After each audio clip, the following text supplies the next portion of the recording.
Alam na alam ng babae na ngayong gabi ay mayroong kukuha ng malalaswang video sa loob ng kanyang sasakyan. Pero binuksan pa rin niya ang dashcam sa sasakyan dahil alam niyang bukas mismo. May magpaparatang sa kanya na siya ang babae sa malaswang video. Ang totoo, ang babae ay muling nabuhay. Sa nakaraang buhay niya, bago ang kanyang kasal, bigla siyang nalantad sa isang malaswang video. Agad-agad, ang lahat ng tao sa kumpanya ay pinagchichismisan siya nang makita ito ng babae. Agad niyang inagaw ang cellphone ng katrabaho para tingnan ang sitwasyon matapos niyang mapanood ang video. Agad niyang itinanggi na hindi siya iyon pero walang naniwala sa paliwanag ng babae sa mga katrabaho niya. Pinagdudahan pa nga kung nakuha lang ba ng babae ang mga kontrata sa pamamagitan ng pagbebenta ng sarili niya nitong mga nakaraang taon. At nangasar pa, sinasabing ganoon lang nakuha ng babae ang mga kontrata niya sa mga nagdaang taon. Sakto noon, galit na dumating ang boss ng babae sa opisina. Dahil sa pangyayaring ito sa babae, nasira ang reputasyon ng kumpanya. Kahit ang kasunduang kaayos lang ay direktang nabalewala sa sobrang galit ng boss. Agad niyang sinisante ang babae noon din nang marinig ito, agad nagpaliwanag ang babae sa boss na hindi siya iyon. Pero ang malinaw na plaka ng sasakyan sa video ay nagpapatunay na iyon nga ang sasakyan ng babae. Ate Shen, sabi ko nung araw na iyon, niyaya kitang magkampang, bakit wala kang oras? Kaya pala may iba kang kadate, kailan ko sinabing sasama ako sa iyo magkampang? Ate Shen. Ate Shen, bukas ba may oras ka? Tara, magkampang tayo. Hindi pwede, kailangan kong mag-asikaso ng negosyo. Yung kotse mo, pwede ko bang hiramin? Gusto kong pumunta. Gaya ng dati, iiwan ko sa may gate. Huwag kang mag-alala, siguradong matatapos ang misyon. Sige na. Nang maalala ito, agad niyang hinayla ang babaeng mapagbalak. Nais niyang tumstigo ito para sa kanya pero sinabi ng babaeng mapagbalak na sinisiraan lang siya ng babae. Nang makitang walang tumitestigo para sa babae, lalong naniwala ang mga katrabaho sa paligid na siya nga ang bida sa video. Sakto noon, dumating ang mapapangasawa ng babae sa opisina. Naisip ng babae na alam ng mapapangasawa niya na nag-overtime siya nitong mga araw. Kaya ninais niyang patulungin ng mapapangasawa niya na patunayan ito pero sino ang mag-aakala na walang sabi-sabi. Agad siyang sinampal nito pagkatapos ay inilabas ang mga matagal nang inihandang litrato. Sinasabing matagal na siyang pinagtaksilan ng babae. Ang mga katrabahong nakarinig nito ay para bang nakakuha ng malaking chismis. At ang babae, sa harap ng lahat ng ito, ay labis na nawala ng pag-asa. Ganoon na lang, napilitang umalis ang babae sa kumpanya. Pero paglabas pa lang niya ng pinto ng kumpanya, pinalibutan na siya ng mga reporter para interviewin.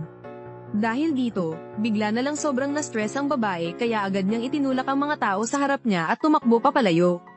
Dahil nasa bingit na siya ng pagkasira ng bait, hindi na niya napansin ang paparating na sasakyan. Agad siyang tumilapon, akala niya ay ganoon na lang siya papano nang walang kailanawan. Hindi niya inaasahan na biglang bumalik ang panahon. Ang babae ay muling nabuhay sa araw na hiniram ng babaeng mapagbalak ang kanyang sasakyan. Nang makitang ang babaeng mapagbalak ay tulad ng dati, hihiramin na naman ang kanyang sasakyan. Walang kaimik-imik na binuksan ng babae ang voice recorder ng kanyang cellphone pagkatapos, nang matapos magsalita ang babaeng mapagbalak. Agad siyang pumayag sa hiling nitong hiramin ang sasakyan. Pero hindi niya agad ibinigay ang susi tulad ng dati, kundi nagdahilan na may kukunin siya sa sasakyan. At umalis sa opisina para malaman kung paano siya napagbintangan sa nakaraang buhay. Sinadya niyang pumunta sa ilalim ng CCTV sa paradahan. Para gumawa ng ebidensya na wala siya roon. Pagkatapos, pumunta siya sa sasakyan. Ikinabat ang matagal ng inihandang dashcam. Naglagay pa nga siya ng tracker sa gulong ng kanyang sasakyan kinaumagahan. Pinagmamasdan ng babae ang bawat kilos ng kanyang mga katrabaho sa opisina. Nang makitang normal lang ang lahat tulad ng dati, inakala ng babae na hindi na mauulit ang mga nangyari sa nakaraang buhay. Pero sino ang mag-aakala, sa susunod na segundo, galit na galit pa rin dumating ang boss sa opisina. Pagkatapos, ang babaeng mapagbalak. Nilabas ang parehong malaswang video tulad ng dati habang pinagmamasdan ng mga katrabaho sa paligid na nagsisimula na siyang pagtsismisan. Agad tumayo ang babae at sinabing nitong mga nakaraang araw ay araw-araw siyang nag-overtime sa kumpanya. Hindi ba't kagabi sabi mo pupunta ka magkampang? Talaga bang hindi ikaw ang nasa video na iyon? Yuan, paano mo nasasabi ang ganyang bagay? Hindi ba't ikaw ang humiram ng kotse ko at sinabing ikaw mismo ang pupunta magkampang? Ako. Ate Shen, ano bang pinagsasabi mo? Sa dami ng trabaho sa proyekto natin ngayon, alam nyo naman yan. Saan naman ako kukuha ng oras para magkampang? Ako, nang marinig ang mga salitang ito ng babaeng mapagbalak, biglang nagkaroon ng kumpiyansa ang babae.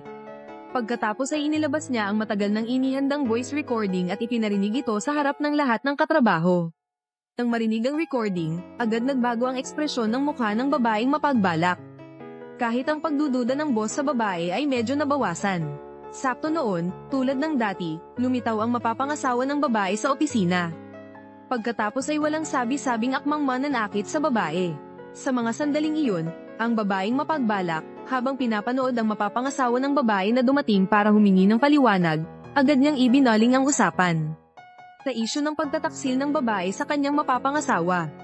Pagkatapos, para patunayan ang pagtataksil ng babae, agad naglabas ang mapapangasawa mula sa bag ng isang makapal na tumpok ng mga litrato.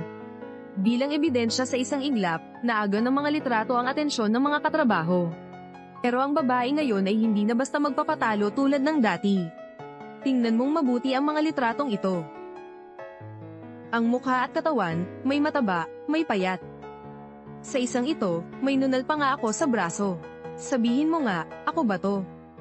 Kung walang bitak ang itlog, hindi naman dadapuan ng langaw. Bakit ka naman nila pagchichismisan? Ako ang tinatanong mo. Ako nga dapat ang magtanong sa'yo. Saan mo nakuha ang mga litratong yan? Teshen, ang mga litrato ay maaaring p-shot o gawa-gawa lang, pero ang video at ang plate number ay hindi naman siguro peke. Nang marinig ito, sinabi ng babae na matagal na siyang naghanda ng ebidensya sa sasakyan. Kaya dinala ng babae ang mga katrabaho sa paradahan. Sinabi niyang laging may tracker ang kanyang sasakyan, bubuksan lang ang cellphone para makita. Kung ang sasakyan niya ba ay talagang kinuha ng babaeng mapagbalak nang ipakita ng babae ang tracking history sa kanyang cellphone. Agad na namutla ang mapapangasawa at ang babaeng mapagbalak pero sakto noon. Nagsimula pang magsalita ang mapapangasawa para sa babaeng mapagbalak, sinasabing kahit na ilabas pa. Hindi ibig sabihin na siya na ang nasa video pero hindi niya alam. Matagal nang nakahanda sa lahat ang babae. Hindi ba't ito yung lugar ng kampang sa online video? Tama. Ngayon, kailangan na lang nating malaman kung sino ang nagmamaneho ng sasakyan. At lahat ay maliliwanagan na.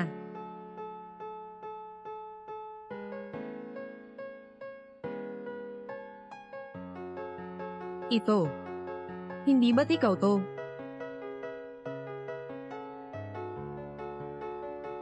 Ito. Hindi ba't ikaw ito? Mahal. Malapit na akong dumating. Nandyan ka na ba?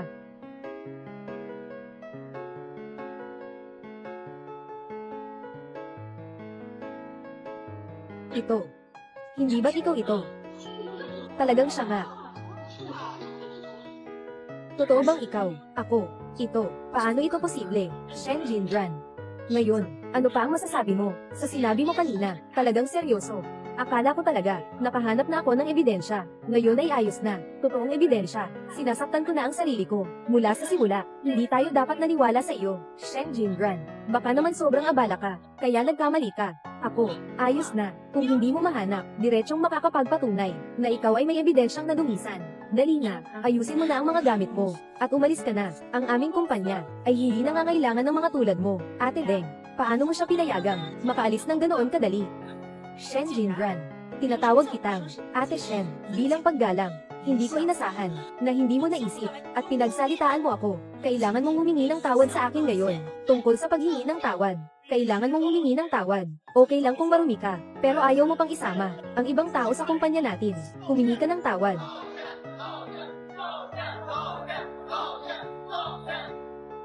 Saan ka pupunta? Sasabihin ko sa'yo. Kung hindi ka humingi ng tawad ngayon, walang ibang lugar na pupuntahan.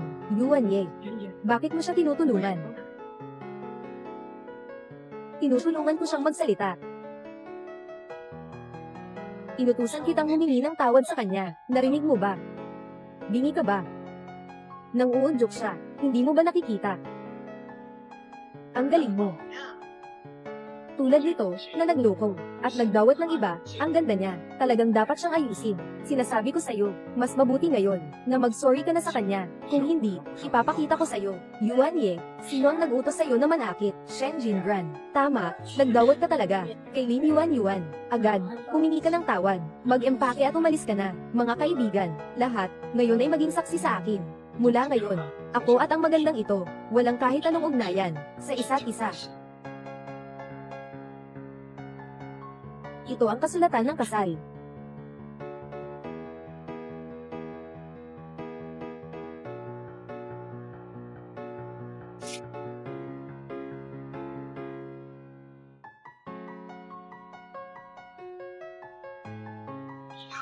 Ang galing mo, bro. Ganitong babae, ipakasal mo na. Mauubos din ang lahat ng ito. Shen Jinran, bibigay ako sa'yo. Nang huli mong pagkakataon, humingi ka ng tawad sa akin.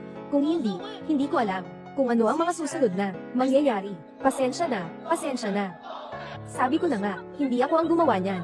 Sige na, hindi na kita papagalitan, sapagkat, hindi naman tayo, iisang klase ng babae. Tayo ko sa'yo, iayos mo ang mga gamit mo. Lumayas ka sa kumpanya. Hawakan mo ang laptop mo. Dali, umalis ka na, para hindi madumihan ang upuan namin. Ito ba ang ginawa mo? Ito ang proyekto ng plano. Sobrang basura ito. Tinitingnan ko, nakakasira ng mata. Lumayas ka. Nasaan si Shen Jinran? Sino ang tumawag ng pulis? Mr. Pulis, nakasangkot sa pagpapakalat ng mga malaswang video. Si Shen Jinran ay nandito. Agad siyang hulihin. Sino ang nagsabi sa'yo na siya ay nagpakalat ng malaswa? Ikaw ay pulis. Hindi ba't ikaw ang dumating para hulihin siya? Siyempre hindi. Ginang. Shen, nagulat ka sa pulis na ikaw ay nabully online. At may bullying sa trabaho. Tama ba? Tungkol sa mga nangyari dati, sinabi ko na sa iyo na ito ay malinaw na. May mga tao na nag-aakusa sa akin ng maling impormasyon at paninira, at binago nila ang dashcam sa aking sasakyan. Umaasa ako na maibabalik mo ang aking dangal. Shen Jinran, kaya mo bang gawin ito ngunit hindi aminin? Tama ba? Ngayon ba ay gusto mo hilahin ang buong kumpanya para sa iyong kapahamakan? Sisigat ako sa pamamagitan ng pag-check ng surveillance. Sinasabi niyo na ako'y nag-aakusa. Ngayon ay tinawag ko ang pulis para suriin ang surveillance. May problema pa ba dito? Shen Jinran, alam mo ba na nagsasayang ka ng pampublikong yaman? Pakiusap na. Kailangan namin ngayon kuhanin ang surveillance ng kumpanya. Sige na. Dumarating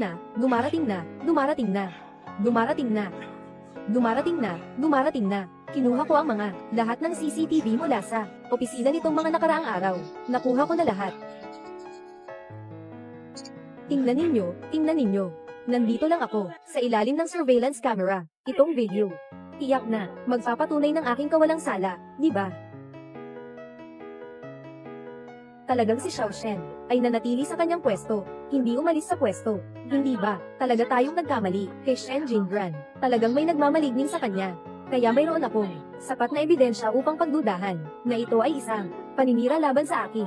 Ngayon, ikaw lang ang may ebidensya sa kumpanya, pero wala, ibang kaina-hinalang target. Kaya kami, hindi, alam ko kung sino siya. Si Xiao Shen, nandyan ka lang sa iyong pwesto, kaya, dashcam.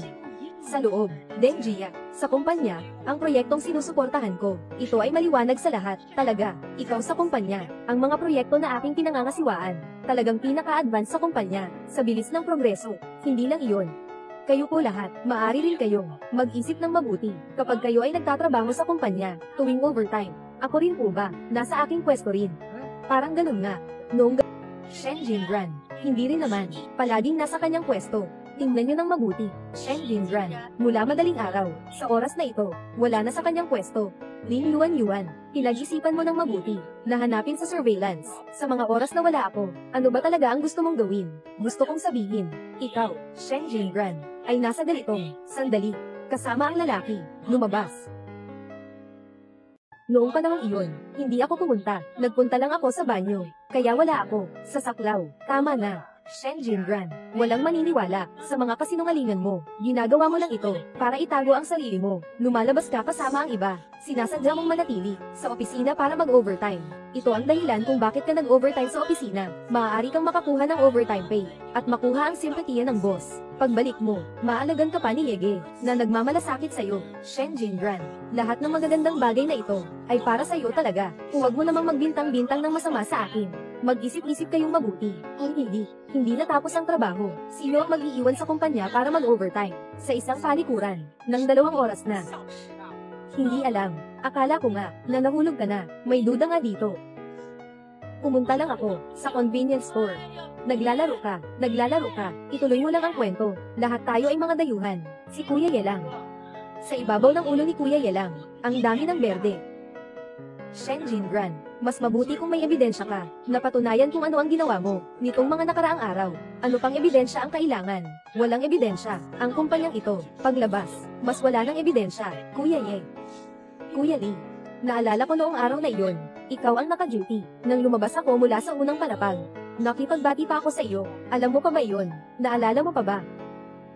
Araw-araw sa kumpanya, maraming tao ang dumadaan, ako, nakalimutan na. Naliwanagan na.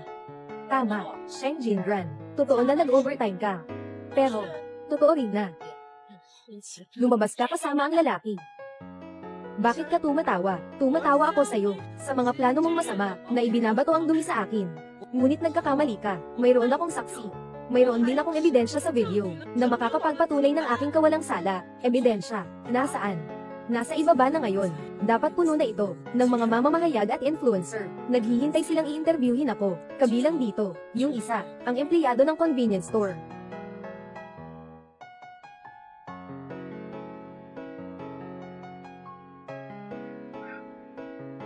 Nasa unahan lang. Tingnan mo, hindi ako nagkamali, di ba? Yung babaeng nagmamaneho ay empleyado ng kumpanyang ito. Miss, mukha kang masunurin. Ang galing mo talagang maglaro. Naalala mo ba ako? Siyempre, naaalala kita. Hindi ka ba palaging kumakain ng midnight snack sa tindahan ko? Pwede mo bang tulungan akong ayusin ito? Kumakain ako ng midnight snack sa tindahan mo. Ang surveillance video. Tingnan mo.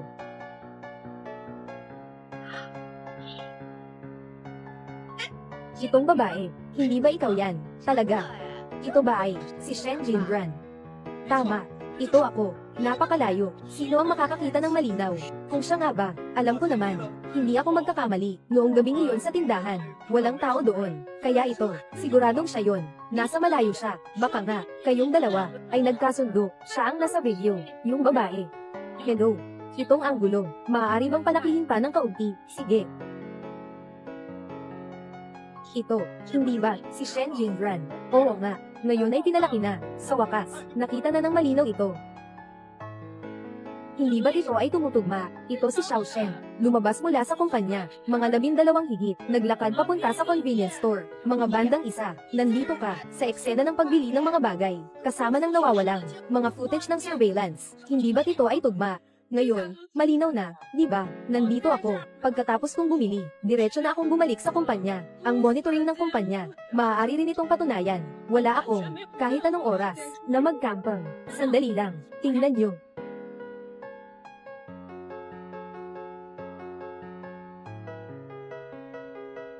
Shen Jinran. Sino itong lalaking ito?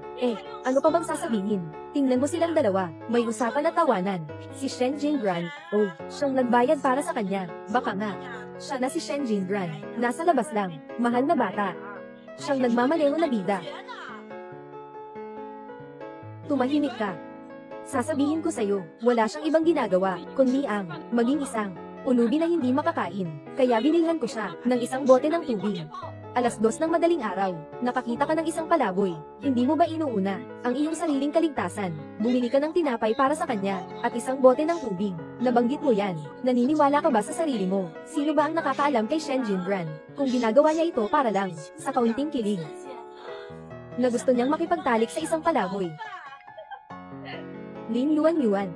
Ang puso mo mismo. Ano ang tinitingnan mo? Hindi ito malinis. Ikaw, sasabihin ko sa iyo, hindi ko naman ginawa kundi bumili ng isang bote ng tubig at isang piraso ng tinapay lang. Magtatanong ako sa inyo, may problema ba dyan? Sabi mo nga sa akin. Bakit mo binilhan ng tubig nang walang dahilan? Ako, sige na, sige na. Tigilan niyo na ang pagtatalo. Kilalang kilala mo ba ang pulubi na ito? Maaari bang makita siya? Alam ko kung nasaan ang pulubi. Madalas siya rito sa paligid, sa plaza. Sige, ayos. Ate Deng, nandyan na ang video ng surveillance. Napatunayan na ang lahat ng aking lakas, ay inilaan ko sa proyekto ng kumpanya. Tagapagligtas, ang saya na magkita tayo muli. Ipaliwanag mo ng malinaw, noong gabing iyon pumasok ka sa convenience store. Ano ang ginawa mo pagkatapos? Sabi mo. Bakit mo siya sinigawan? Huwag kang matakot, gusto lang naming malaman. Nung araw na iyon, mag-isa ka, sa tindahan. Ano ang mga ginawa mo? Hindi iyon yung araw. Noong araw na iyon, wala akong nakuha na pera, at nagutom na ako. Hindi ko na talaga kaya sinabi ko, pumasok ako sa tindahan para kumuha ng makakain. At doon ko nakilala ang isang mabait na tao. Bumili siya ng pagkain para sa akin. Naiintindihan niyo ba? Bumili lang ako sa kanya ng isang bote ng tubig at isang piraso ng tinapay. Ano naman? Ang binili niya sa'yo, na klase ng tinapay. Anong tubig ang binili? Yung tinapay doon sa kanto, at yung isang piso na mineral water. Tapos, pagkatapos, wala na ba kayo? Nangyari pa. Ano ba talaga ang gusto mong gawin? Ano pa kaya ang gusto kong gawin? Gusto ko lang nalinawin ang mga bagay, at maimbestigahan ito ng mabuti. Sino ba ang nakakaalam kung ano ang nangyari sa inyo sa tindahan? Na maayos, at kung ano ang nangyari, paglabas, kung may nangyaring iba, sa kalaunan. Ano ang nangyari pagkatapos? Ano ang nangyari pagkatapos? Pagkatapos, hawak niya ang kamay ko. Tapos tinanong niya ako, kung gusto ko ng konting excitement. Sabi ko, sige, tapos pumunta kami, nasa sasakyan na siya. Ano ba talaga ang sinasabi mo? Wala akong ginawa na mga bagay na iyon, mga kasama sa batas.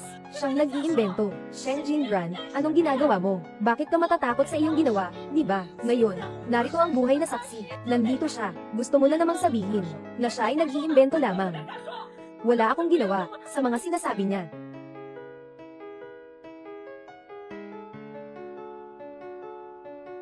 Salamat. Salamat. Hindi ka lang maganda, maganda ka rin sa puso. Sige na, kumain ka na ng tinapay tapos dali na. Kailangan ko pang mag-overtime. Salamat, salamat sa'yo. Salamat. Naway maging payapa ang buhay ng mabubuting tao. Buti na lang alam ko ang mga nangyari sa likod ng mga ito. Nag-iwan ng ebidensya kahit saan siya magpunta. Kung hindi ko talaga masabi ng malinaw. Hindi ko talaga ginawa ang mga sinasabi niya. Tinulungan kita, bakit mo? Ako pinaparatangan ng walang dahilan. Isang babae lang ako, sa gitna ng gabi, na bumibili sa'yo ng pagkain at inumin. Hinahayaan mong suruan siya. Dalhin mo siya. Naiintindihan ko, hindi ako nagbibintang. Hindi ako nagsisinungaling. Alam ko ang plaka niya, 88E3. Sandali lang. Plaka ni Shen Jinran. Tama, ito ay Dragon A88E3. Siya ay isang palaboy. Kung hindi dahil sa espesyal na alaala, mga bagay na malalim. Paano niya ito matatandaan? Sabihin mo, naalala mo pa ba ang iba pa? Oo, alam ko pa ng higit pa. Pakawalan muna sila bago kayo magalit. Kamag-anak ng mga tagapagpatupad ng batas. Sa palagay ko, hindi siya nagsisinungaling. Pakawalan muna siya. Unahin nating ayusin ang bagay. Pwede pa ba nating pag-usapan?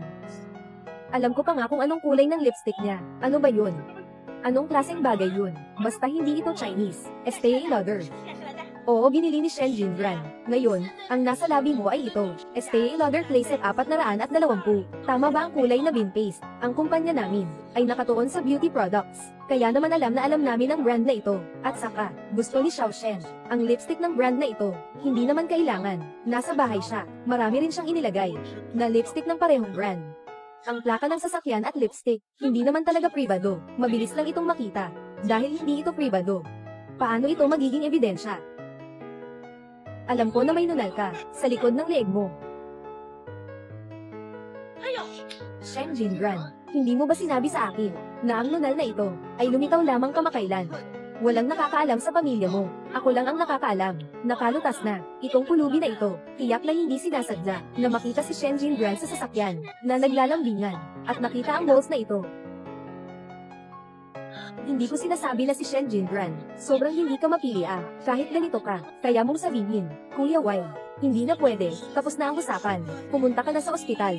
Magpa-check ka na, para maiwasan ang mas malala, na kapag pasakit ka sa sarili mo. Ako. Yuan Ye, binababalaan kita. Huwag kang, parang baliw. Laging gustong manakit. Ako, akala ko, ikaw ay isang, maingat na babae. Sobrang wala ka ng pakialam sa mukha mo. Nakipag-ugnayan ka sa isang pulubi, at gumawa ng ganitong bagay sa sasakyan. Sinasabi ko lang, huwag kang manakit ng tao. Kawani ng batas. Nasa galit lang siya. Isipin mo, paano pwedeng may isang lalaki, na ginawang ganito ng nobya niya, at nanatiling kalmado pa rin, kahit ano paman. Tama nga. Isang lalaki, sino ang makakatanggap ng ganitong bagay? Ngayon, hindi pa malinaw ang katotohanan. Hindi pa ito naipaliwanag. Hindi dapat basta-basta magbigay ng conclusion. Ano pang ebidensya ang kailangan? Nandito ang mga sangkot. Malinaw na nilang nasabi ito. Sabihin mo sa akin, kailan mo nakita ang moles sa likod ng aking leeg na may moles? Syempre noong gabing iyon, sa loob ng sasakyan, habang ginagawa natin iyon. Shen Jinran, ano ang mga bagay na ginawa mo? Hindi mo ba alam? Sige, kaya't buksan ninyo ang inyong mga mata. Tingnan ninyo ng mabuti. Sa likod ng aking leeg, may moles ba? Nasaan ang nunal mo? Isang buwan na ang nakalipas. Tinanggal ko na ang nunal na ito, noong isang buwan. Ngayon, buksan mo ng maayos ang mga mata mo at ipakita mo sa akin. Ito ang ebidensya. Ngayon, sabihin mo sa akin, kailan mo nakita ang nunal sa likod ng aking leeg na ito? Hindi ko rin alam. Inalis mo ba ang nunal? Tumayo ka. Sabihin, sino ba talaga ang nagsabi sa iyo na sir ako? Sabi ko, may isang tao na tumawag sa akin. Sabi niya, magpunta ka dito at sabihin mo, na kagabi sa sasakyan, binayaran niya ako ng 5,000 piso. Kaya't pumayag ako. Ako'y inakusahan ng hindi tama. Ako'y mabuting tao. Kapitan, linawin ninyo, anong numero ng telepono? Dito sa gilid.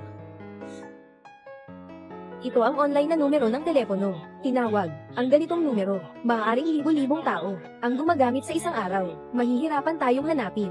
Lalaki ba o babae? Hindi ko alam eh. Gumamit siya ng voice changer. Hindi malaman kung lalaki o babae. Sige, sumama ka sa akin sa istasyon. Mag-isip ka ng mabuti. Hindi ko inasahan na ganito ang mangyayari. Nasa maling akala ako. Ako'y inusig ng walang dahilan. Ngayon ang sitwasyon. Malinaw na talaga. Ang tao sa video. Hindi talaga ako. Kaya't nakakagulat ito. Hindi ka pwedeng maging nasa dalawang lugar sa CCTV ng kumpanya. Lahat ay malinaw na nakikita. Dashcam. Ano na naman ang nangyari? Ano bang nangyayari dito? Bakit parang lalo itong nakakalito? Baka may tao na masamang nag-edit ng isang dashcam. At pagkatapos, kopyahin mo na lang sa sasakyan mo. Kung ganun ang sinasabi mo, ganitong operasyon, talagang may posibilidad. Una sa lahat, para magawa ito, kailangan niyang marunong mag-edit ng video. At pagkatapos ay, kailangan niyang iwasan ang lahat ng surveillance sa basement. Oo nga. Tama. Sa uli, kailangan makuha ang susi ng sasakyan, HMM. Siguradong ganun nga. Hindi. Akit niyo ako tinitingnan ng ganyan. Inoong Zhang. Kung mga sinasabi mo, arang ikaw ang pinakaangkop dito. Ama nga, sipan mo ng mabuti. Adalas ka bang kumuha ng video ng patron? At saka ang surveillance ng kumpanya natin. Ikaw ang pinakapamilyar. Si Ate Deng ba? Noong nakaraang beses na nalock sa meeting room. Ikaw ang nagbukas ng pinto, di ba? Lahat ng ito ay perpektong akma sa iyo. Hoy ikaw, huwag kang magbulaan. Sabi ko na nga, walang dahilan. Nagsasabi akong inosente si Shen Jinran. Anong ginagawa mo? Sige na. Huwag na kayong mag-alala, tungkol kay Ginoong Zhang na naman.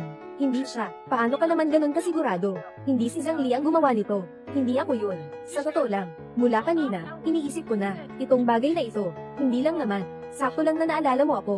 Ano ang naalala mo? Naalala mo ako. Sino ba? Gamit ang anong paraan? Nang pagtataksil sa akin.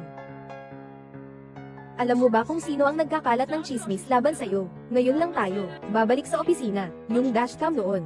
Ang magpapaliwanag ng lahat, kaya ano pang hinihintay natin? Tara na, umalis na tayo. Ayaw kong mapagbintangan. Pwede niyong tingnan lahat, ang tao sa video na ito, ay may mukha at boses. Nakasing-kasing ko, ngunit, nalimutan niyang isang detalye. Anong detalye? Maaari ninyong tingnan, ang kwintas sa kanyang leeg. Itong kwintas, parang naaalala ko na sa kumpanya, may nakasuot nito dati, Yuan. Meron ka bang ganitong kwintas? Ganoon ba? Wala akong ganon. Paano ako magkakaroon ng kwintas? Mali ang naaalala mo. Dapat mong sabihin ito. Naalala ko na, nakasuot ka ng kwintas na ito noon. At ipinakita mo pa sa amin. At sinabi mong ito ay isang espesyal na custom na disenyo. Ling Yuan. Hindi maaari. Talagang ikaw ang gumawa nito, di ba? Tita Deng, anong sinasabi mo sa ganitong bagay? Paano ako ang gagawa niya? Bakit ko gagawin? Pumunta upang i-frame si Shen Jinran. Ako at siya ay talagang hindi magkasama. Wala akong anumang alitan sa kanya. Tulad ng mga tao tulad ninyo, ginagawa ko lang ito upang makita ninyo ang katotohanan. Sa huli, hindi nyo maintindihan ang kabutihan ng puso. Tumigil ka. Hindi pa naipaliwanag ng maayos ang bagay. Gusto mong umalis. Libre akong pumunta saan ko gusto. Hindi ka pwedeng makialam. Noong binabastos mo ako kanina, di pa ako nakakita ng ganitong galit sa'yo. Nahanap ko si Lin Yuan Yuan. Talaga namang ganun. Talagang kasing-kasing pareho nga, Lin Yuan Yuan. Ngayon, ano pa ang maisasabi mo, Lu Xiaobei? Anong ibig mong sabihin? Dahil lang sa isang kwintas, na hindi mo alam ang totoo, pinaparatangan mo ako, di ba? Baka may ilang tao na iniisip na, ang ganda ng kwintas na ito sa akin. Sundan mo ako, sadyang binili ito. Ayos lang. Tingnan mo kung ano ang sinasabi ng kanyang sariling mga kaibigan. 6-0, customized na kwintas. Kailangan gawin itong eksaktong pareho. Kailangan nating hanapin ang tindahan ito. May nagtanong na ba sa inyo tungkol sa address ng tindahan na ito? Sino ang nagtatanong tungkol doon? Si Lin Yuan Yuan. Sa totoo lang, mula kanina, patuloy akong nag-iisip. Kakatapos mo lang mag-aral. Nung pumasok ka sa kumpanya, ako ang nagdala sa'yo para mag-intern. Itinuturing kita na parang kapatid. Bakit mo ako pinaparatangan? Shen Jinran, anong sinasabi mo? Hindi ko talaga maintindihan. Sa dashcam na ito, kitang-kita ang iyong mukha. Bakit mo sinasabing ako iyon? Tama nga, Shen Jinran. Yung sinabi mo kanina, medyo labis na yata. Hindi mo maaring ipagtanggol ang sarili mo. Isang maruming bagay. Isang batang babae na bagong pasok sa lipunan. Ginagawa ko ito para sa aking sarili, upang linisin ang aking pangalan. Bakit ka nag-aalala? Ano bang dapat ipag-alala? Ginagawa ko ito, upang hindi mo madumisan ang iba. Nagtataka din ako. Sa totoo lang, dapat hindi mo kilala si Lin Yuan Yuan. Bakit palagi siyang tinutulungan? Tama. Parang simula pa lang, partikular na alagaan si Lin Yuan Yuan. Ano ang ibig sabihin ng alagaan? Hindi naman pwedeng, para sa sariling kadalisayan, ay basta na lang suruan ng ibang tao. Ang mahalaga ay, hindi rin naman. Siniraan ni Shen Jinran si Lin Yuan Yuan. Ito, hindi lahat ng ito ay hayagang mga ebidensyang nakalantad. Anong ebidensya? Isang kwintas lang ba ang pwedeng magpatunay? Yuan Ye, bakit ngayon tumutulong ka sa kanya, habang nakikipagtalo ka? Ganito ka emosyonal, para ito sa katotohanan. Hindi pwedeng dahil lang sa isang kwintas. Guilty na agad ang isang babae, hindi sapat ang isang kwintas. Pero ang attitude mo ngayon, sapat ng pagdudahan ko ang relasyon ninyo, dalawa kayo. Shen Jinran, ngayon, para linisin ang pangalan mo, sobrang wala ng isip, tungkol sa sarili mong boyfriend. Nagsasalita ka ng masama, di ba? Simula nang dalhin mo ang kasal at titulo ng bahay. Nang dumating tayo dalawa ay, walang anuman. Tama nga, sobrang tamang timing na dumating si Yuan Ye. Ang pinakamahalaga ay, sino ang magdadala ng kasal na dokumento sa bulsa? Parang, alam na niya noon pa, na mangyayari ito, na parang nangyayari na nga. Yuan Ye, hindi mo naman siguro kasama si Lin Yuan Yuan sa ganung relasyon, di ba? Mula kanina, iniisip ko na lang, ang aking plaka ng sasakyan, kahit na ang aking paboritong pampaganda, alam ng mga kasamahan ko. Pero may nunal ako sa likod ng leeg, itong tungkol sa pribadong impormasyon. Ikaw lang, Yuan Ye, alam lang ng isang tao, kaya posible ba na ikaw, kapag binubuksan mo ang buhok mo, nakikita ito ng iba? Oo. Ako ay mahilig magbukas ng buhok, pero sabihin natin, sino ba ang walang magawang iba, na nakatutok sa iba, sa likod ng leeg nila? Lin Yuan Yuan, magsalita ka ng totoo. Ikaw ba at si Yuan Ye, ang nagtataguyod kay Shen Jinran? Kung totoo iyan, may katwiran na. Si Yuan Ye at si Shen Jinran, ay talagang magkasintahan. Ngunit dahil sa pagnanasa sa bahay na iyon, hindi siya makaalis ng direkta, kaya nakipagsabuatan siya kay Lin Yuan Yuan. Hindi ba? Diyos ko. Ang ganitong kwento sa pelikula ay nangyayari sa paligid natin. Sobrang nakakatakot. Huwag kayong makinig sa kanya, nagbabalat kayo siya. Hindi ganito ang nangyari. Huwag kayong makinig sa kanya, nagbabalat kayo siya. Wala kang ginawa, kaya ilabas mo. Ipakita ang ebidensya. May lakas ka bang ipaalam sa lahat? Ano ang ginawa mo kagabi? Kaninang gabi, saan ako pumunta? Ito ay tungkol sa akin lang. Hindi ka pwedeng makialam. At saka, ito ay aking pribadong impormasyon. May sapat na akong ebidensya na nagdududa, na sina Yuan Ye at Lin Yuan Yuan ang nagsimula nito, para akusahan ako. Ganito na lang, kayong tatlo, sumama sa akin pabalik sa opisina para magpaliwanag. Dalhin niyo ang mga ebidensya niyo. Sige, wala akong problema. Bakit naman? Wala kami ginawang anuman. Hindi mo maaring sabihin na siya ay nag-iimbento. Tama nga, wala talaga kami ginawang ganun. Kaya't pakiusap, bumalik kayo, para magsagawa ng investigasyon. Pakiusap, makipagtulungan kayo. Ikaw, masamang babae. Ikaw ang gumawa ng ganitong bagay. Ngayon, pinapahuli ng pulis. Ang sarili mong kasintahan. Hindi ba? Ikaw mismo ang gumawa ng ganitong bagay. Tapos may mukha ka pang magsinungaling sa iba. Hindi. Huwag mong kalimutan. Lahat ng sinabi mo kanina, ang mga sinabing iyon ay ikaw. Sarili mo. Hindi ba't sinabi mong may ebidensya ka? Ipakita mo. Katibayan. Gusto mo ba? Ibibigay ko sa'yo. Mahal, huwag kang mag-alala, nasa proseso na akong makipag-ugnayan sa mga tagapamahala ng kampong area. Near review ang monitoring kagabi. Darating na ako sa opisina, at tiyak na ibibigay ko sa iyo ang patunay ng aking kawalang sala. Nandito na siya ngayon. Tama iyon. Kaya't ngayon ay hindi na tayo. Hindi na kailangang pumunta sa istasyon ng pulis. Diretso na dito. Lahat ay magiging malinaw na. Noong simula pa lang, pinapanta ko si Song Yan para tulungan akong kunit ang surveillance ng kampong area na iyon. Mabilis na niyang magagawa iyon. Nandito na sa kumpanya. Sinta. Hindi ito ako. Pumunta ka na sa kampong area. Tulungan mo akong kunin video ng pagpasok ng sasakyan. Kung hindi, tapos na ako. Yung si Xiao Shen. Hindi ko akalain na sa karaniwan. Mukha kang tahimik at mahinahon. Pero kapag may ginagawa ka, napakakalmado mo rin. Kapag ang tao ay napipilitang dumaan sa matinding pagsubok, natural na kailangan niyang mag-isip ng lahat ng paraan para makaligtas. May nakita ka ba sa surveillance? Sino ang nagmaneho ng sasakyan ko? Pumunta sa kampong area kahapon. Ang mga tao sa kampong area kahapon ay ikaw.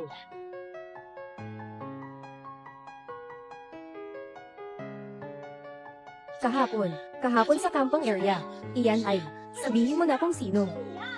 Sa'yo, baka nagkamali ka. Nakuha ko ang mga footage mula sa surveillance. Yun na tao, ikaw yan.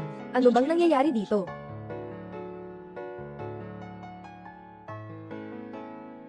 Tingnan mo. Sabi ko na, yung tao sa video, hindi pwedeng ako yan. Ngayon, malinaw na sa lahat, di ba? Sinasabi ko na si Shen Jingran. Hanggang kailan ka ba magsasaya ng ganyan? Sinta, may sakit ka ba? Bakit kahit kagabi, hindi mo naaalala ang ginawa mo? Shen Jingran, mukhang totoo ka, na may paranoia ka na yata. Ate Deng, mukhang hindi na talaga kaya, kailangan na siyang tanggalin. Tulad niya. Kung mananatili sa kumpanya, baka may masira pang ibang tao. Diyos ko, paano may tao na talagang hindi naaalala kung ano ang mga ginawa niya? Ito, parang may sakit sa pag-iisip yata, si Xiao Shen. Mas mabuti pang umalis ka na sa kumpanya. Ate Deng, kung hindi ako nagkakamali, ito na ang pang-5 beses mo na gusto mo akong paalisin sa kumpanya, di ba? Gaano ka kaigting na gusto mo akong paalisin? Anong pakinabang nito sa'yo? Ano ang pakinabang nito sa'yo?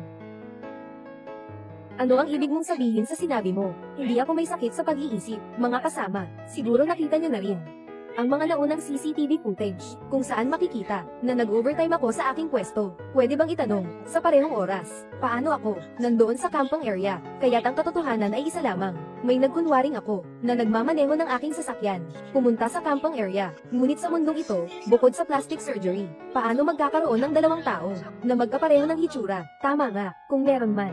Nakakatakot iyon. Ngayong beses ay nag-video tayo, baka sa susunod, talaga na iyon. Huwag ninyong kalimutan na kami ay nagbebenta ng mga pampaganda. Ngunit, ang ipintaang 2 tao na magkapareho ay mahirap gawin. Ito ay isang hamon. Shen Jingran, kung kaya ko lang ang ganitong kakayahan, matagal na akong naging leader. Ikaw ang unang tinanggal ko. Kailangan ko pa bang pakinggan ang mga kalokohan mo? Oo nga. May kakayahan ka naman. Ngayon kahit papaano, project manager ka na, o kaya product manager. Sino pa ba ang nagbebenta dito? Kaya nga, hindi pwedeng siya, si Lin Yuan, kundi may iba pang tao. Sino naman ang gusto mong suron? Ito ay makatwirang hinala ko. Sige, sabihin mo nga, sino ba ang taong ito? Kung hindi ako nagkakamali, Ate Deng, ikaw nga, ang espesyal na makeup artist ng grupo, di ba? Shen Jingran, noon, nandyan lang ako. Tutulungan kita na magsalita. Hindi mo ako dapat ganyanin. Oo nga, Shen Jingran. Si Ate Deng dati, palaging tumutulong sa iyo. Mag-isip kayong lahat, Ate Deng.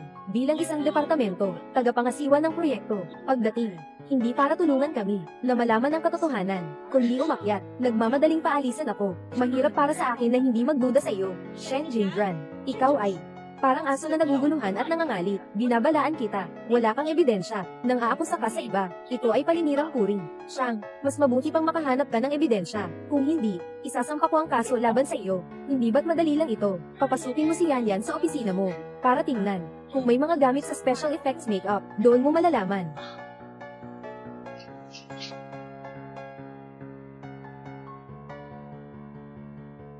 Shen Jinran, magkaroon ka naman ng kaunting common sense. Ito ang pinaka-ordinaryo, mga pampaganda.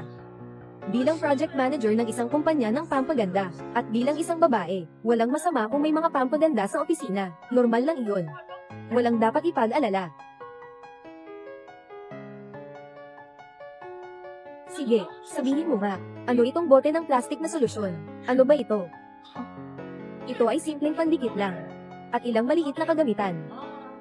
Kung ayaw mong magsalita, hayaan mong ako ang magsabi. Itong bote ng likido ay tinatawag na special effect white glue na ginagamit para sa mga pekeng balat at pinagdikit ang mga ito. At ang mga materyales na ito ay karaniwang ginagamit sa special effects makeup. Tama, walang mali. Tama po. Ganito sila ginagamit. Pero kahapon, umuwi ako ng mahigit 1 oras. Kasama ang aking asawa. Nanood kami ng midnight movie at kumain pa ng merienda. May ebidensya akong wala ako. Ate Deng, huwag kang magalit. Hindi ko naman sinabi na ikaw ang nagkunwaring ako. Ngayon, pag-usapan naman natin ikaw. Mula kanina, iniisip ko, dahil wala namang oras, si Ate Deng para gumawa ng krimen. Kaya ang pinakamalamang na, isa lang ang tao. At iyon ay ikaw, Shen Jinran. Ano na namang kalokohan ito? Anong mga kabalbalan ang sinasabi mo? Sige, sabihin mo nga, kahapon ng gabi, ano ang ginawa mo? Kahapon ng gabi, nag-overtime ako sa opisina. May ebidensya ang surveillance ng kumpanya. Kinuha ko ang mga footage sa opisina. Nang kinuha ko, ang surveillance ng buong kumpanya, sinabay ko na rin. Hanapin ko ito para sa'yo. Tingnan mo, sabi ko na. Nagtatrabaho ako ng overtime, Shen Jinran. Kaya mo bang? Huwag ka nang magulo, bingi ka ba? Bakit ka nagmamadali? Saan ka ba nakatingin? Bakit ako nagmamadali? Talagang nag-overtime ako sa opisina. May mga ebidensya ako. May video surveillance pa. Sinabi sa atin ni Ling Yuan. Sa oras na ito, ano ang ginawa mo? Kung tama ang hula ko, dapat ay nasa opisina ni Ate Deng ka. Kuya Lee, meron ka ba ng CCTV footage ng opisina ni Ate Deng? Mayroon ba? Si Ate Deng ay kabilang sa opisina ay akin. Personal na espasyo. May karapatan akong hindi buksan. Hindi naka-on ang surveillance sa opisina. Sabi mo, walang paraan para patunayan iyon. Jinran, ano ang gagawin? Lige, ikaw dyan. Mayroon bang video ng surveillance sa main gate? Syempre mayroon sa main gate. Ihahanap ko para sa iyo. Salamat, Ginoong Zhang. Hindi po ito abala. Hindi po. Gusto rin namin malaman agad ang katotohanan. Sa pinto ng gate.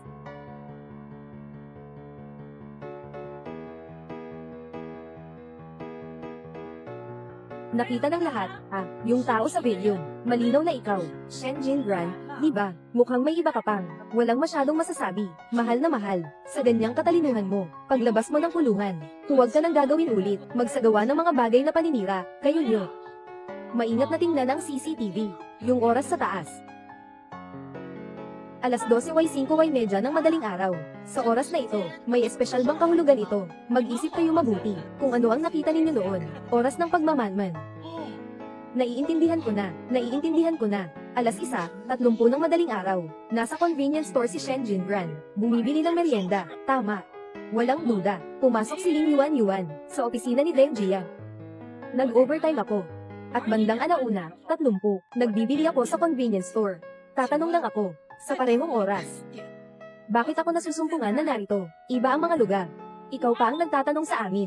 Gusto ko rin sanang itanong sa'yo. Siyempre, ikaw ang tanungin ko. Dahil ang nagkukunwaring ako, ay ikaw. Tama. Yung nagkukunwaring ako, siya nga. Nagsasalita ka ng kalokohan. Ano yun? Sasabihin ko sa'yo. Walang ebidensya. Sinasalungat mo ako. Mga kaibigan, pakiusap sa lahat, mag-isip ka ng mabuti. Tungkol sa convenience store, sa surveillance. Hindi ako nakasuot ng mask, ngunit sa surveillance na ito, nakamask ako. Mula sa unang palapag ng kumpanya papuntang lobby, napakaikling distansya. Umupo lang ako, sa loob ng elevator. Kailangan bang magtago? Hindi ba ito kakaiba? Ano bang kakaiba dito? Sino bang nakakaalam na ikaw ay? Ano ang naiisip mo? Baka Baka, dahil sa'yo, gabi na, hindi ka nag-makeup, natatakot kang matakot ang iba. Ling Yuan, magsalita ka ng maayos. Naniniwala ka ba sa akin? Pupunitin ko ang bibig mo. Naalala ko na, kahapon ng gabi. Si Master Zhang at siya, nang bumati. Hindi siya makapagsalita, ipinapakita lang yan. Natakot siyang magsalita. Na makilala ni Ginoong Zhang, na hindi ako iyon. Kaya, ang nagkunwaring ako, ay siya. Kung siya, ay hindi umalis sa kumpanya. Siya ang nag-ayos, nag-makeup para sa'yo. Tama nga, walang duda. At saka, may isang posibilidad lang. Tumulong sa kanya, na mag-makeup bilang ako. Siya nga si Ate Deng. Sige, Shen Jinran. Sabi ni Ling Yuan dati, na may paranoia ka. Hindi ako naniniwala, ngunit ngayon, mukhang totoo ang sinabi niya. Talagang may sira ang ulo. Oo, Ate Deng. Ito ay kay Jinran. Makatuwirang hula yan. Anong makatuwirang hula? May isa akong superior, na sadyang gagawa ng masama sa isang subordinate. Nabaliw ba ako? Bakit ko gagawin to? Tama nga. Kailangan may motibo ka para gumawa ng krimen, di ba? Si Deng Jia, isang respetadong tao, isang leader sa kumpanya. Bakit pa niya gagawin to para Sir An? Walang dahilan, di ba? Pero paano kung nanganganib ako sa kanya? Nakakatawa talaga. Ikaw, isang maliit na empleyado, makakapagpahamak sa akin. Mayroon ka bang dahilan para sa ganyang hinala? Siyempre meron. Mga kaibigan, sa ating kumpanya, ay mayroong sistema ng pagtatanggal sa huli, di ba? Ibig sabihin, kung sino ang may magandang performance, siya ang umaangat. Kung sino ang may mahinang performance, sino ang bababa. Kahit na maaaring matanggal. Pero, ang benta natin ngayong buwan, ay hindi pa lumalabas. Hindi naman kailangan, ang benta ng buwang ito. Noong nakaraang buwan, pati na rin noong nakaraang buwan, ang aking mga resulta ay, naging unang pwesto sa kumpanya, tungkol sa mga resulta ngayong buwan. Alam mo na, Dengji, di ba? Siguradong ang mga resulta ni Jinran ngayong buwan, ay magiging unang pwesto din sa departamento. Isang tuloy-tuloy na 3 buwan na resulta, na lumampas sa sarili, ng mga nakatataas sa kanya. Siyempre, ito ay magiging banta sa kanya. Ate Deng, ang dahilan na ito, sang-ayon ka ba? Ako. Hindi talaga si Ate Deng ang magtataksil kay Shen Jinran, di ba? Ang mga leader ng kumpanya ay nagtatraidor sa kanilang mga tauhan. Ang atmosfera sa kumpanya ay sobrang nakakatakot. Hindi, imposible. Nandito na si Ate Deng sa kumpanya ng 10 taon. Paano niya magagawa ang ganitong bagay? Ate Deng, aaminin mo na lang ng buong puso, huwag mo nang sayangin ang oras ng lahat, Shen Jinran. Ang lahat ng sinasabi mo ay isang haka-haka lamang. Tama. Shen Jinran, kailangan mong magsalita at kumilos, na may ebidensya. Ebidensya, di ba? Sige, binigyan ko kayo. Noong nakaraang salo-salo ng kumpanya, palaging sinasabi ni Ginoong Zhang, na pinag-iisipan ng kumpanya na i-promote ako. Napag-isipan ko ng mabuti. Noong panahong iyon akala ko, binibigyan niya ako ng inspirasyon. Ngayon, mukhang, itong 3 wakas ay matagal nang nakatakda. Hello, Ginoong Zhang. Hello, Xiao Shen. Bakit mo ako hinahanap ngayon? Anong kailangan mo? Ganito kasi, noong una, tungkol sa sinabi ko sa iyo, napag-isipan ko na, Xiao Shen nakapag-desisyon ka na ba? Basta't gusto mo, kahit kailan ay pwede, palitan ng posisyon ni Deng Jia, trabaho ni Xiao Deng. Bawat taon ay hindi na kasing ganda ng nakaraan. Panahon na para palitan ng tao. Oo, Ginoong Zhang, napag-isipan ko na, sisilin ko na si Ate Deng. Oo, napag-isipan ko na. Sisilin ko si Ate Deng. Si Ginoo Zhang talaga ang nag-iisip na si Shen Jinran ang papalit kay Deng Jia. Hindi ba't ganito na, kahit na, matagal nang napagdesisyonan? Kung ganito ang sinasabi mo, hindi ba totoo lahat ang sinabi ni Shen Jinran kanina, na totoo lahat? Hindi ko lang alam, kung sapat ba ang ebidensyang ito. May gusto ka bang sabihin? Ako, aaminin ko na totoo, ang sinabi ni Shen Jinran. Talagang ako ay, naging katuwang sa pagsiraan sa kanya. Ate Deng, ikaw, Ate Deng, nagugulungan ka, bilang isang leader. Paano mo magagawa ang ganitong bagay? Narinig niyo na ang mga dahilan. Gusto ko lang sanang mapanatili, ang aking posisyon. Ngayon, wala nang dahilan. Alam mo ba, kung bakit ako tumawag kay Ginoong Zhang ngayon? Bumalik si Ginoong Zhang sa akin dati. Nabanggit ko na ito ng maraming beses. Tuwing naiisip ko, noong una akong pumasok sa kumpanya, ikaw ang nagdala sa akin, para maging pamilyar sa iba't ibang negosyo. Tinuruan mo ako ng iba't ibang bagay. Kaya sa mga nakaraang taon, palagi kong sinasabi sa sarili ko, marami pa akong mga bagay na dapat matutunan sa iyo. Ngunit sa ngayon, mukhang nag-iisip ako ng sobra. Kung ganun, Gusto mong panatilihin ang iyong posisyon. Sadyang sinadyang planongin ang isang iskandalo na magpapahiya kay Shen Jinran ng chismis. Hindi. Ako lang ang naging tulong lang. Siya ang nagpasali sa akin sa bagay na ito. Siya ang involved. Anong sinasabi mong kalokohan? Lin Yuan, saan ka pupunta? Lin Yuan, saan ka pupunta? Lumayo ka na sa akin. Zhang Li, anong balak mo? Bakit? Ano bang ginagawa ko? Siyempre gusto kong ipaliwanag mo, nang maayos ang mga bagay-bagay. Ginugulo mo kaming lahat, at hindi kami makaalis. Gusto mo pang tumakas. Ikaw ang may kasalanan, kung hindi ka sana ang nag-amin. Paano niya malalaman? Si Lin Yuan, huwag ka nang magdahilan pa. Sabihin mo na lahat ng dapat mong sabihin. Lin Yuan, naihikayat kitang mag-ingat, mas maipaliwanag ng maayos ang bagay. Sana'y mapatawad at mapagbigyan. Shen Jinran, hindi mo ba gustong malaman? Bakit ko? Binabastos ka. Pakiusap. Intindihin mong mabuti. Ngayon, malinaw na ang ebidensya. Gusto ko lang sanang bigyan ka ng pagkakataon na aminin ang pagkakamali mo ng kusa. Pero mukhang, tila hindi niya pinapahalagahan. Kung ayaw mong linawin ito, sama ka na lang sa akin sa opisina. Huwag. Ayoko nang makulong. Sinasabi ko, lahat yan si Yuan Ye. Siya ang nag-utos sa akin na utusan si Deng Jia para suruan si Shen Jinran. Mahal kong baby, amoy mong masama ang loob. Kung hindi dahil sa'yo, yung mga handal mong ginawa, naging ganito ba ang kalalabasan? Ngayon ay ganito na, binababalaan kita, huwag kang gagalaw. Yung mga handal kong ginawa, sabi mo si Yuan Ye, siguradong magagawa mo, yung titulo ng bahay na iyon. Kung hindi, akala mo ba, makakasama kita, ganitong tao, nakasama, mahal na mahal, magtatapang-tapang ka, tumigil ka. Run, alam mo na, ako ay nalaya niya. Nabali ang ulo ko. Naniniwala sa mga pagulong niya, walang kinalaman sa akin iyon. Sabi niya sa akin, dahil hindi pa tayo kasal, dahil gusto mong maging presidente, mga leader ng kumpanya at pagkatapos ay madali akong naalis, kaya mo gustong maging leader ng kumpanya, para madali mong maalis ako. Yung mga video na iyon, mga litrato at iba pa, siya ang may gawa, siya ang nag-ayos ng lahat. Yuan Ye, tama bang lalaki ka pa? Pakinggan mo ang sarili mo, ang mga sinasabi mo, nakakadiri ka ba? Sinabi kong isara mo ang bibig mo.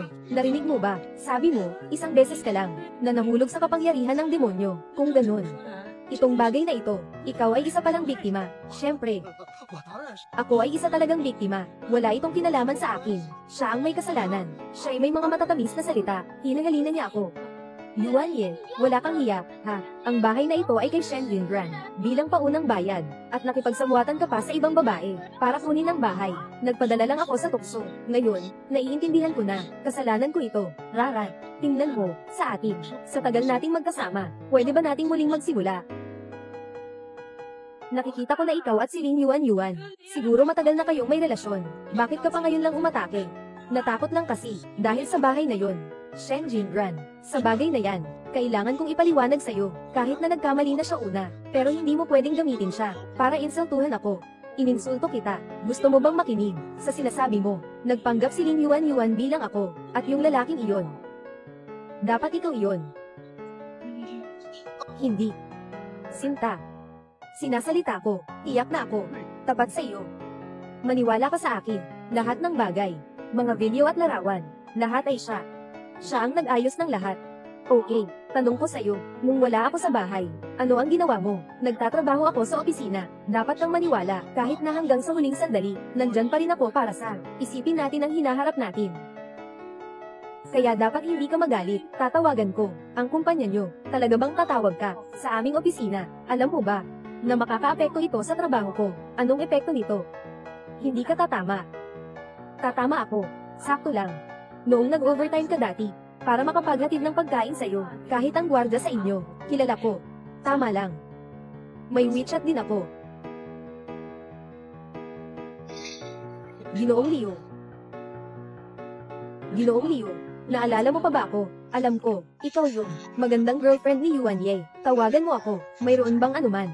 Gusto ko lang sanang magtanong. Alam mo ba? Noong kagabi, ano ang ginawa ni Yuan Ye? Si Yuan Ye. Nag-overtime siya sa trabaho kagabi. Pero, parang umalis siya bandang alas 9 na. Nasa security booth pa siya noon. Kinuha niya ang package. Mukhang puro larawan ang laman. Parang ganun. Yuan Ye. Akala mo ikaw lang ang alam. Nakakabawi ka. Ginoong Leo, alam mo ba? Kung ano ang nasa larawan. Ano ang itsura nito? Hindi ko masyadong nakita. Pero mukhang masaya siya. Nagsabi sa akin, nandoon lahat ng mga litrato mo. At sinasabi pa niyang, bibigyan ka ng sorpresa. Hindi mo ba alam? Ginoong Leo. Yung sinasabi niyang sorpresa. Dapat nakuha ko na. Salamat sa iyo. Siguradong iyon ang mga larawang lumilipad sa hangin na tinatawag na sorpresa na inihanda mo para sa akin. Anong larawan ba? Nakita na ninyo dati ang lahat ng iyon. Ano bang nangyayari, mga larawan? Baka ito yung mga dati, mga peking sexy photos. Kakalabas lang niya, at nag-aangkin pa, na siya ang walang kasalanan, at ibinibintang lahat kay Lin Yuan. Gumagawa ng paraan parang talagang nalinlang. Nakikita ko silang dalawa, may malinaw na tungkulin. Si Lin Yuan ang responsable, sa paggawa ng mga pornographic na video, at paninira, si Yuan Ye ang responsable, gumawa ng peking pornograpikong video. Nagpuwersa, kung ipagpapatuloy ang dalawang taktika na ito, kung hindi, si Shen Jingran ay sapat na matatag, baka nga, sila ang pipiliin, Yuan Ye. Hindi ko naisip na ganito ka pala kamapanganib. Yuan Ye, kung tama ang hula ko, hindi ba? Dapat sa cellphone mo, nandoon pa yung mga order mo sa online shopping, di ba? Ano pa ang maaari mong ipagtanggol, Yuan Ye? Bilang isang lalaki, ang ganitong pag-iwas sa responsibilidad, hindi ko na kayang tiisin. Sinasabi mo ng buong puso, inamin mo na. Mukhang tayo, talagang nagkamali kay Shen Jingran. Pero sino ang makakapag-isip na ang boyfriend niya ay ganito kasinungaling? Talaga, ano bang nangyari? Tingnan mo lang. Jingran. Patawarin mo ako sa pagkakataong ito. Alam mo, may dahilan ako. Dahilan. Ang dahilan mo ay, ito ba ang dahilan para ipahamak ako? Run. Alam mo ba? Ako. Galing ako sa Bukirin. Ang tatay at nanay ko ay mga tao rin sa nayon. Sinabi ko sa mga magulang ko, sabi ko, ang bahay ay, binili ko ito ng mag-isa. At pagkatapos, sinasabi niya sa ibang tao sa nayon. Ganito rin ang sinasabi nila, kung sakali, na tayo, magpakasal. At malaman ito ng ibang tao sa nayon, ay, ang aking tatay at nanay, saan mo ilalagay ang mukha mo? Run. Kaya ginawa mo ito, para sa kapakanan ng mga magulang mo. Nakipagsagwatan ka kay Lin Yuan, para suruan si Jingran.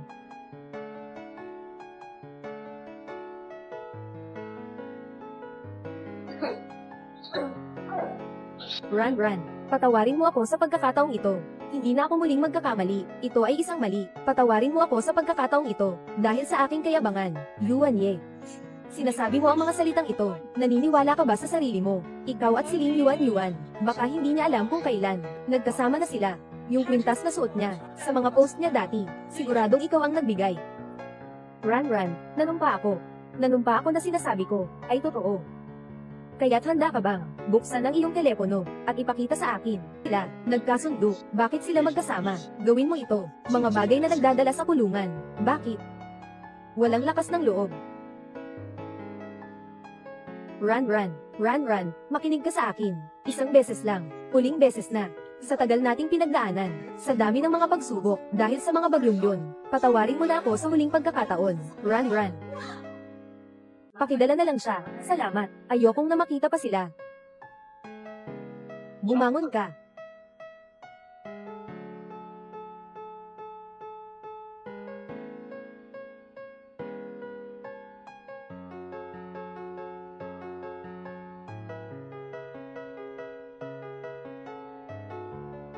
Ginoong Shen, naipadala ko na sa iyo ang report ng proyekto. Panoorin mo na lang kapag may time.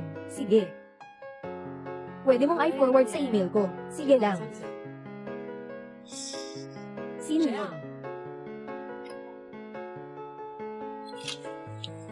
Jingran, Yuan Ye, ako to. Jingran, makinig ka muna sa paliwanag ko. Nandito ako, talagang pinag-isipan ko ng mabuti. Talagang nagkamali ako. Hindi na maibabalik na pagkakamali, pero bigyan mo ako ng pagkakataon. Imposible, magsialis ka na sa bahay ko. Jingran, talaga bang ganito ka na walang puso? Sasabihin ko sa'yo, kung hindi ka aalis, tatawagan ko ang pulis. Sige, tawagan mo ang pulis. Sasabihin ko sa'yo, tawagan mo ang pulis. May bahagi rin ako sa bahay na to. Jingran. Buksan mo ang pinto, Shen Jingran. Huwag mong kalimutan, may pangalan ko sa bahay na ito. Shen Jingran. Buksan mo ang pinto, Shen Jingran. Huwag mong kalimutan, may pangalan ko rin sa bahay na ito. Buksan mo ang pinto.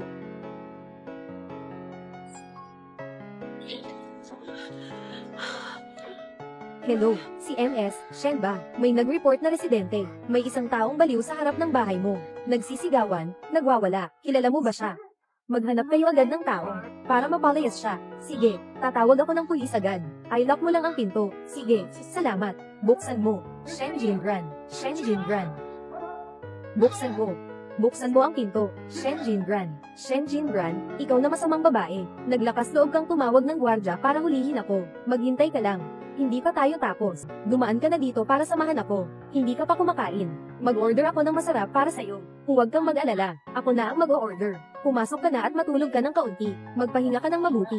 Hintayin lang na dumating ang takeaway. Tatawagin kita para gumising. Kakain tayo ng masarap. Tapos, sasamahan kita. Uminom tayo ng isang baso. Siguradong matutulog ka ng mahimbing ngayong gabi. Matutulog ka ng payapa. Bukas, magmumukha kang bago. Baka pa rin ang cute ay makakatakas pa rin, ha? Ngayon, ipapakita ko sa'yo. Ipapakita ko sa'yo. Ang kabayaran sa pagiging walang hiya. Pinahamak mo ako sa kulungan. Sa buong buhay ko, masisira ka lang din dahil sa'yo. Ang sinira mo ay ang sarili mo. Huwag ka nang mag-aksaya ng salita. Ibigay mo sa akin ang bahay. Kung hindi, papatayin kita. Narinig mo ba? Imposible. Kung ganoon, mamatay ka na lang. Mamatay ka na. Tigil. Ilagay mo ang kutsilyo. Ilagay ko na, ilagay ko na. Huwag kang bumali. Ilagay ko na, huwag bumali. Jinran. Shen Jinran, nagkamali ako. Alam ko talagang nagkamali ako. Pakiusap, tulungan mo akong makiusap. Ayoko nang makulong ulit. Pakiusap, please. Walang paraan. Dalhin niyo na siya. Ayoko nang makatagpo sa kanya ulit. Masaya na ako. Masaya si Shen Jinran. Dinala siya ngayon. Baka bumalik na naman siya, di ba? Huwag kayong mag-alala. Tiyak na parurusahan namin siya ayon sa batas. Sa matinding paraan. Hindi na siya magkakaroon ng pagkakataon. Binubus na niya ako habang nilala pa ang pagkain. Sobrang bastos niya sa iba.